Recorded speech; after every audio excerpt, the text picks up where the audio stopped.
అంటే ఈ రంగంలోకి వచ్చిన తర్వాత హ్యాండ్ రైటింగ్కు ఇంత విస్తృత అవకాశాలు ఉన్నాయి. ప్రపంచవ్యాప్తంగా ఎన్నో పరిణామాల పరంగా మీరు వీటిని అందిపుచ్చుకున్నారు. ఈ అవకాశాలు ఉన్నాయనేది ఎలా తెలిసింది? అయితే ఇది చాలా ఆశ్చర్యకరమైన విషయం అండి. 1996లో నేను ఈ వృత్తిని ఎంచుకుని ఈ వృత్తిలోనే ఉండాలని నిశ్చయించుకున్న రోజుకి ఈ వృత్తిలో ఎవరూ లేరు. నేనే మొట్టమొదటి వాడిని.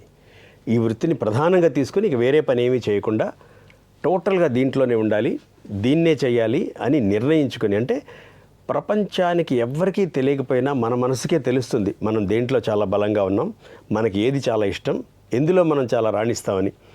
గొప్ప గొప్ప సినిమాలు తీసుకున్న దర్శకులు కానీ, గొప్ప గొప్ప ఇన్వెన్షన్స్ చేసిన సైంటిస్టులు కానీ, ప్రపంచాన్ని ఏలిన రాజకీయ నాయకులు కానీ, అలాగే అందరికంటే ఎక్కువ డబ్బులు సంపాదించిన ధనవంతులు కానీ, వీళ్ళందరికీ ఉన్న కామన్ పాయింట్ ఏంటంటే వాళ్ళని వాళ్ళు నమ్ముతారు.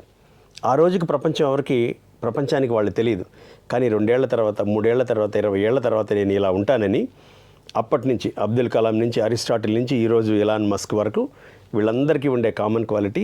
నేను గొప్పగా చెప్పుకోవడం స్వోత్కర్ష కాదు, కానీ ప్రపంచంలో ఎవ్వరూ నన్ను సపోర్ట్ చేయలేదు ఆ రోజు నేను స్టార్ట్ చేసిన రోజు. ఏంటిది చిన్న ప్రొఫెషన్ ఎంచుకున్నావు, అనేది చాలా చిన్న ప్రొఫెషన్, వీళ్ళు నేర్పిస్తానంటున్నావు, ఏబిసిడీలు నేర్పిస్తానంటున్నావు, నువ్వు బాగా చదువుకున్నావు, నీకెందుకు ఇది, ఒక గవర్నమెంట్ ఉద్యోగం చేసుకోవచ్చు కదా అని ఎవ్వరూ నన్ను ఈ ప్రొఫెషన్లోకి రావడానికి ఎంకరేజ్ చేయలేదు. కుటుంబ పరంగా, స్నేహితుల పరంగా, శ్రేయోభిలాషుల పరంగా ఎక్కడి నుంచి, ఒక్క ప్రకృతి దగ్గర నుంచి తప్ప నాకు ఎక్కడి నుంచి సపోర్ట్ లేదు. ఆ రోజు సపోర్ట్ లేదు. 2-3 ఏళ్ళు అయ్యాక కొంచెం నిలదొక్కుకోవడం మొదలుపెట్టాక వాళ్ళందరూ నా దగ్గరికి రావడం, వాళ్ళందరూ నన్ను ప్రోత్సహించడం, ఒక 3-4 ఏళ్లకే అది మొదలైంది.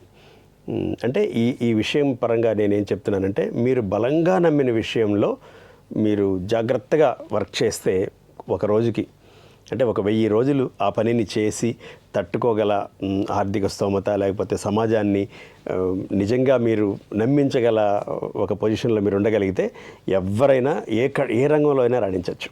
దానికి నేను ఖచ్చితంగా ఒక ఉదాహరణ.